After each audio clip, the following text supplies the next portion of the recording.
Welcome back to another episode of the Bryan podcast with, he would normally say the yours truly, Bryan Rosevier, and my legendary co-host, Ryan Perrock. So what are you going to say now? I'm going to say that the intro is done by me today because you can't really talk because you got busted fingers. You felt like a real dumbass last night. Yeah, it's not often you see Bryan trolling around with some bandages. And it's a bit of a makeshift one. It's got a sucker splint and some dodgy tape I found there in the jiu-jitsu dojo last night. My bloody finger got caught in another guy's gi. So you're wearing it a bit today? Yeah, I'm wearing it. But it was dislocated. Sounds, I can actually feel the pain, but... yeah. It sucked. It didn't make typing any easier today. Can you imagine? But yeah, we survive, and we had to do the show. Here we are, man. It's lucky to be back in the pod studio with you guys. Yeah, it was a nice Easter break for you, I'm sure. It certainly was for me. I know it's just everyone I've spoken to managed to get a bit of a decent time in there with the family. It was much needed. And I think it's just been just a hectic year so far for everyone. So to have that time off, have a few days off in a row, weather was good, spend some time in the pool. Yeah, it was awesome, man. It was a well-needed 4 days of just chilling out time. Yeah, we brought a lot. Yeah, same. And it was lekker. Good for the soul, so they say. But on today's show, United Airlines are offering pilots unpaid leave. More news on the Boeing love triangle. FAA new method of handling mental health, Korean air orders, GPS jamming on the rise, Vistara cancels flights due to crew shortages, Aussie ATC strike action, more e-vtol news, and Cemair gets lambasted for not allowing passengers to go to the toilet on aircraft that don't have toilets. Okay. Yeah. Good lineup. We'll get that one at the end. But United, they're offering pilots unpaid leave because Boeing are late with their deliveries. Airline Pilots Association informed United pilots about the reduced forecast block hours for 2024. Scott Kirby being critical of Boeing's focus on the MAX 10 aircraft. And he goes on in another article, all the focus now is on safety. Employees are urged to prioritize safety over growth and customer service. The airline sees this as an opportunity for improvement rather than being defensive. So they're trying to use this little lull area where they were supposed to have a whole whack of Boeing deliveries. They aren't getting them. So instead, they're going to try and, tell pilots, look, you can go take some unpaid leave, go fly somewhere else if you want. But in the meantime, they're going to focus on their safety culture, which seems to be a hot topic in a lot of companies. No, it's at the moment. It is quite a hot topic, but I suppose you could also look at it that they're taking a negative and turning it into a positive. Yeah, and not so bad. I'm sure some of the pilots will enjoy the rest, and others will take the time to just go and take up other gigs, go and do some contract flying, make some extra ash on the side. I think it's quite cool in a way. Yeah, it's a different story when the market is just not good. But the pilot market is so good at the moment. So you would think that there are probably a few pilots out there, maybe that job in Asia, I'll go take it now. Or like you say, a bit of contract stuff. I think the pilots actually dig it because in a way it gives you that break from the monotonous airline flying. Yeah. You go get a chance to go and fly that 1900 in Afghan or wherever you want to. Go and rough it out a bit, get that stuff out the system, and then go back to your cushy, air-conditioned airline environment with coffee and a toilet on board. True story. So not the worst deal in the world. Yeah. This story is a bit weird. It was titled, it was on Bloomberg. Let me see if I can find it for you. A bit of a Boeing love triangle. And I didn't want to actually read and pay for this whole article, but let me try pull out something here that I picked up. So let's have a squiz here. It says, Boeing ducks suit for now after fatal workplace love triangle. The estate of a Boeing employee who was killed by another employee after the two men were caught up in a romantic workplace triangle with the same Boeing supervisor, will get a second chance to sufficiently allege the company's negligence led to the slaying. So that's what I read. I don't want to read any more because that's enough for me. It doesn't get any weirder. Like, I mean, it's pretty random. that is pretty random. Hey? I mean, I never heard about this at the time. I suppose Boeing had a lot of other stuff going on, so it probably ducked under the radar. But I found that a little bit. Yeah, that's random. Well, we mustn't laugh because there was Oh yeah, we got tuned for laughing at something like that the other day, didn't we? Yeah. So there was another pale blue. Yeah, that was comment. the pale blue dot comment of the week. Yeah. Some clown. Yeah. So But anyway, we'll keep you informed about the Boeing love triangle as the proceedings carry on. Mental health is a big thing. A report now suggests that changing how the FAA handles mental health issues amongst pilots and control, blah, blah, blah. Basically, let me not waste your time reading the whole thing. Pilots in the States are very scared to go to a doctor to say, hey, doc, mentally, I don't feel so lekker. For obvious reasons. yeah, it's been like that for years. It's not just in America. It's everywhere in the world. There are so many memes doing the rounds on this one. So the FAA are saying, no, it's cool. If you do have those issues, come and tell us and we'll help you type of vibe, which I can't see how that was something new. Yeah. I'm sure there's always been, but I don't think even with this change of policy that there will be this sort of... I don't think anyone's going to get any discounts on that, to be honest. I'm not laughing. I'm just saying, like, No, there's just... not they even the don't mix. most wokest organization would say, okay, cool, listen. I don't even think the FAA is very woke, eh? Not by any stretch of No. the imagination, I doubt it. But, yeah, I get it. Look, It's all there to promote openness. The report recommends eliminating the requirement for pilots to disclose talk therapy and easing restrictions on mental health medication use.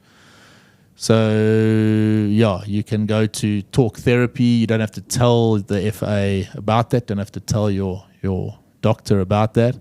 And you, by the sounds of it, don't have to mention all the mental health meds that you're on. It also calls for creating a safe reporting system and peer support groups to improve mental health care for aviation professionals. Look, it's a serious subject. yeah. Because pilots, like everyone else, they do have mental health problems from time to time, and maybe it's very acute. It could be something like a divorce going on, a death in a family. That's not necessarily a long-term mental health thing, but it could definitely affect your performance in the aircraft, and maybe you need to take something to deal with that pain. Maybe that's what they're saying. You don't necessarily have to mention. But I find it difficult to believe that if you are on long-term meds and you're not so sharp upstairs, that you can really keep that from No, I don't know. It's, your doc. No, it's... I think that's more about, let's just say this. Yeah. Let's just say this. It was in the news. Yeah. Yeah, it works nicely with the Biden administration's sort of policy towards doing whatever you want, really. But anyway, I don't see it changing much, but it is a hot topic. There's a lot on it. There's a lot of Instagram sites, accounts that just deal with this all the time, and it's becoming a bit of a buzzword. Yeah. Come to think of it, I could use a bit of talk therapy there, cuz, and chemicals. Mm-hmm. In terms of, I don't know, a few cold ones at the bar. Yeah, you don't have to. We don't have to disclose it. No, that's just normal.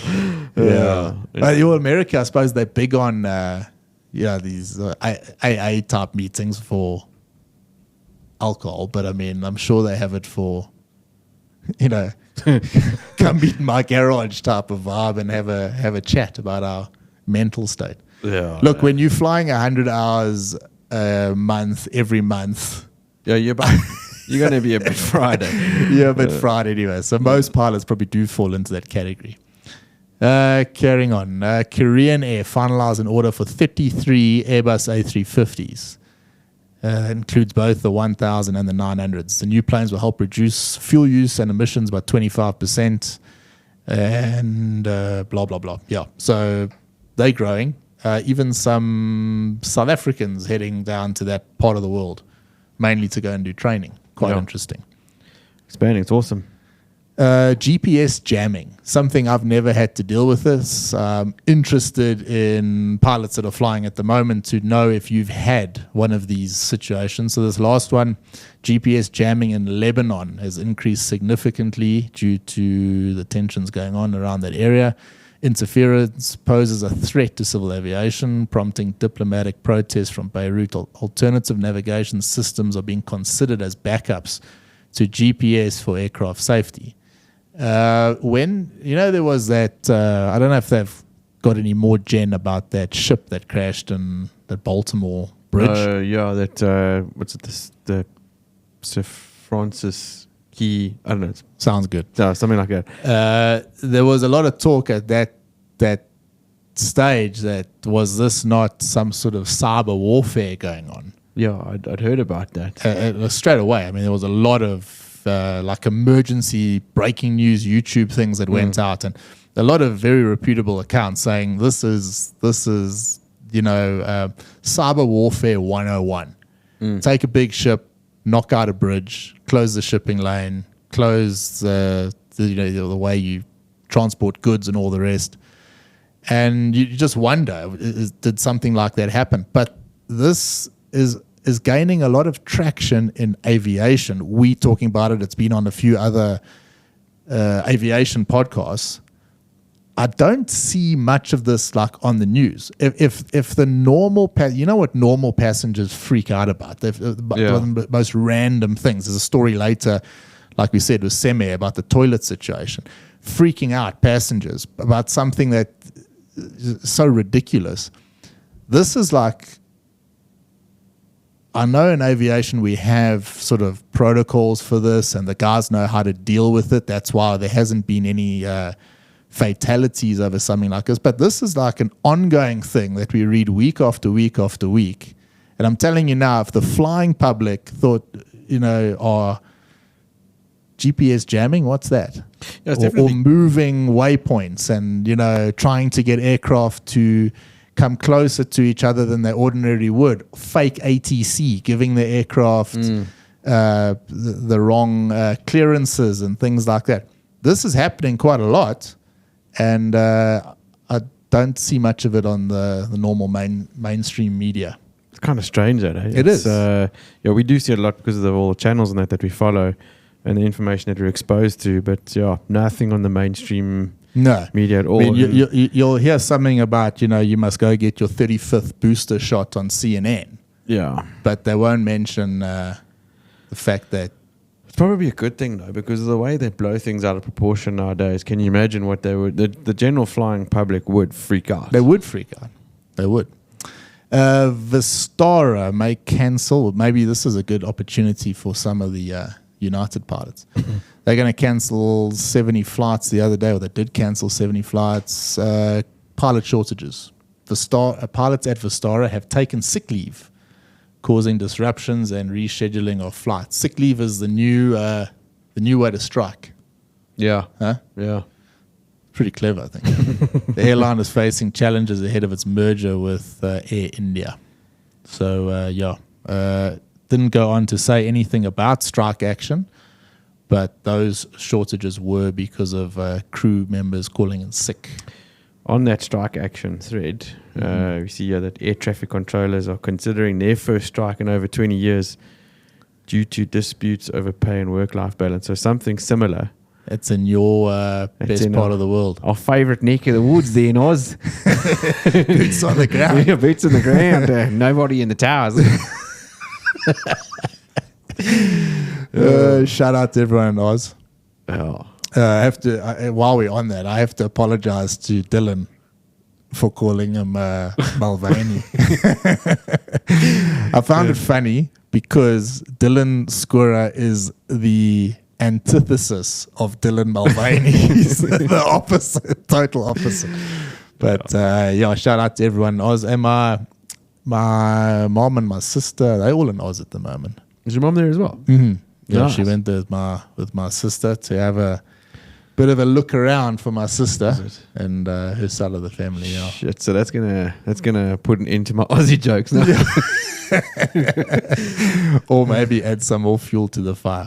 Yeah, so we'll keep an eye on that one. eVTOL news. This is a big topic for us in terms of your investment strategy going forward. And every time we think we've nailed it with the correct share to buy, some new crowd pops up. So there's this Archer Aviation. So their certification's in progress at this stage. They've got a similar approach to everyone else, but they are using a lot of existing aerospace suppliers. So a lot of parts that get used in actual aircraft will be used in the Archer factory. Don't know enough about it to give you financial advice on it, but it's another one of these companies. And I've just got me thinking, we are maybe thinking about this wrong, because when it comes to OEMs, you've got your big players. It's been Boeing and Airbus forever. And Bryan obviously there now. And we used to aviation being, Fairly small. 4 or 5 of these type of things, and mainly dominated by Boeing and Airbus. Maybe the eVTOL side's a little bit more like a motorcar type of industry. Yeah, it certainly looks that way, because there's so many guys now with different ideas on the technology and how these things should be dispersed and built. And I was going to say your analysis of the eVTOL market and financial advice towards it is a bit of a moving target. I'm muddying the waters there a little bit. It is quite an interesting thing, because I don't know why, but eVTOL and technology seem to, go hand in hand. Go hand in hand. So you see like an eVTOL thing, you immediately think tech. You think tech, you think this is a company you can buy, and it's new. And let's face it, I mean, you're not gonna make money by going and buying yourself an Airbus share today, and might become a little bit more, a little bit less. It's you're not gonna. That's gonna probably work if you're playing the long game, perhaps. Yeah, I'm talking more of like a Dogecoin type of vibe, where if you want to make a bit of money quickly, because let's face it, the first one of these eVTOL projects to work is going to be interesting. But they probably going to get that market share. I mean, if one of the cities adopts it and it works, you're going to see, hey, this product works. Let's take it on here and there, because it's a risk. It is a risk, and whoever gets it right is definitely going to be in the pound seat. That's for sure.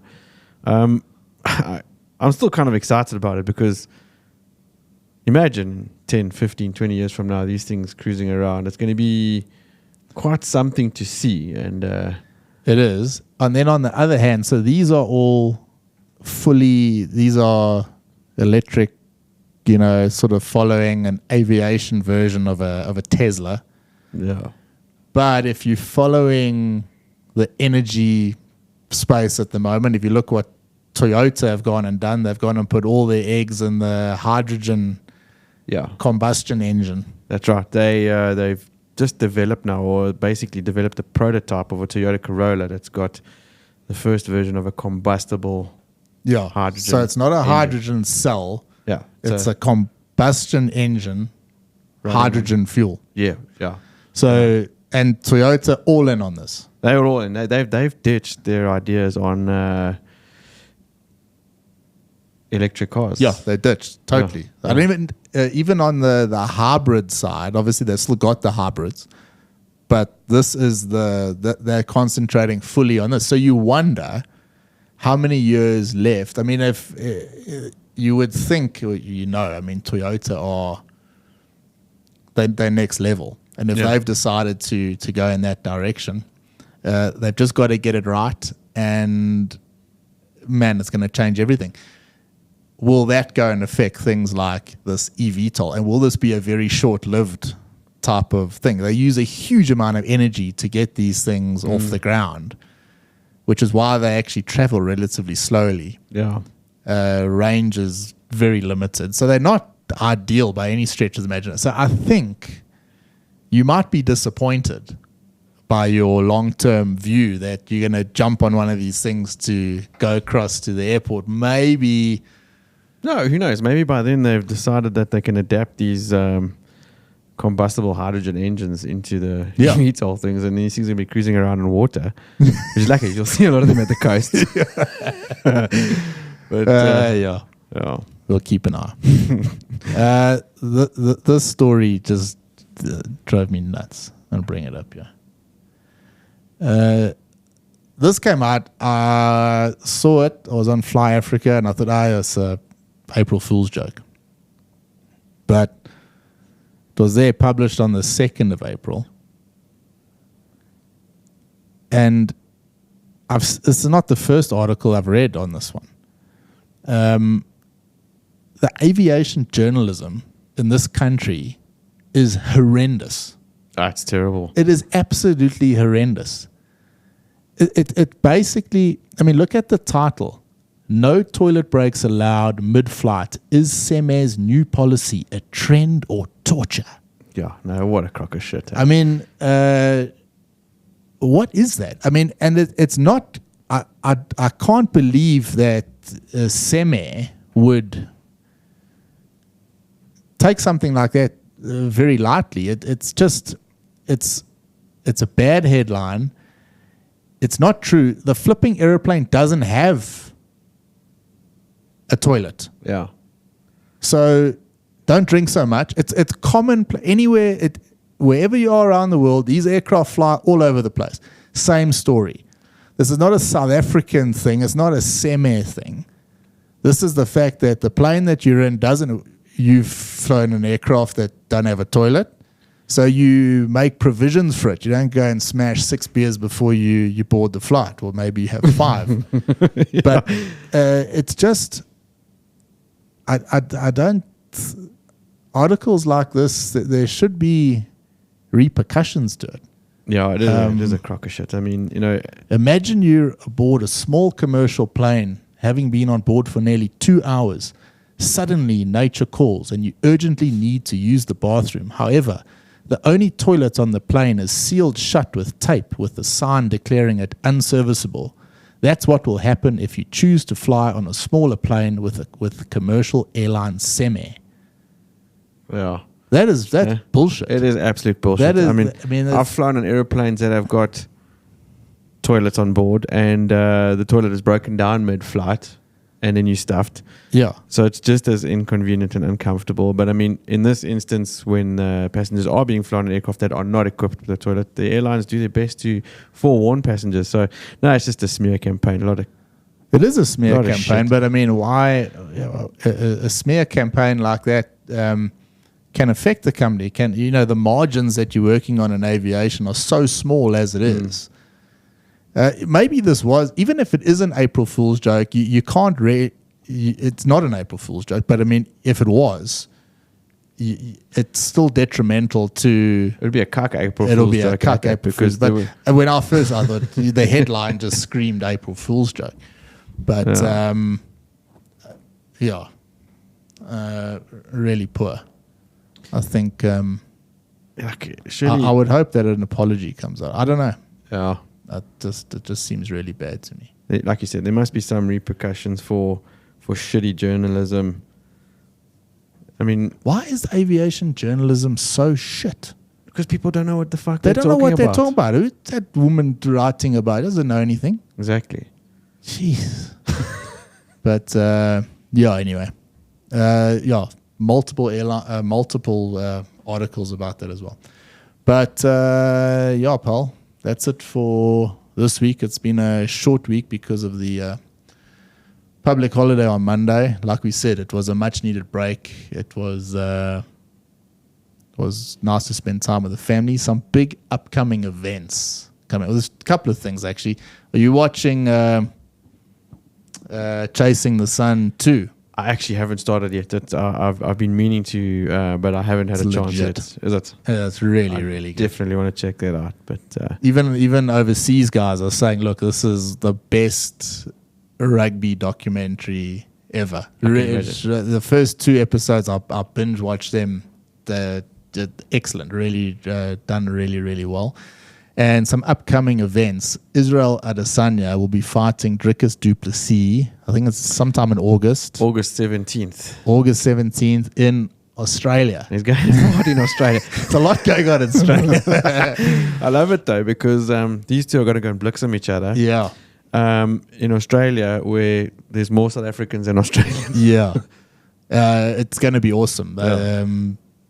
Don't read too much into what happened to Adesanya when he fought Sean Strickland.